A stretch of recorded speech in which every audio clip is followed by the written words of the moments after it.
জঙ্গলের এক কোণে এক চতুর শেয়ালের নজর পড়ল গাছের ডালে ঝুলে থাকা এক বিশাল মৌচাকে। মনে মনে ভাবল, এইটা তো একেবারে খাঁটি সোনা।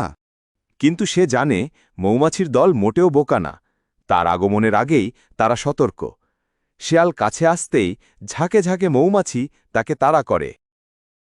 ভয়ে লেজ গুটিয়ে পালায় শেয়াল, বাঁচল তো বাঁচল করে। উপায় না দেখে সে যায় তার এক আত্মীয়ের কাছে, যিনি বুদ্ধির রাজা। শুনে সে বলে, ধোঁয়া ভাই, ধোঁয়া লাগবে। একদিন গ্রামের পাশে গিয়ে দেখে মানুষ কিভাবে ধোঁয়া তৈরি করে। আর কি, আগুন চুরি করে লতাপাতা জ্বালিয়ে গাছের নিচে গিয়ে ধোঁয়া ছাড়তে থাকে। মৌমাছিরা প্রথমে ভয় পেলেও হঠাৎ তারা বুঝল, এবার না রুখলে সব হারাবে। তারা ঝাঁকে ঝাঁকে ঝাঁপিয়ে পড়ে শেয়ালের উপর। বাঁচাও, বাঁচাও! চিৎকার করতে করতে শেয়াল আগুন ফেলে দিয়ে এমন দৌড় দিল আর পেছন ফিরে তাকায়নি। মৌচাক ফিরে পায় শান্তি, আর শেয়ালের কোথাও দেখা নেই। চালাকির চেয়েও বেশি কাজ দেয় সাহস আর ঐক্য।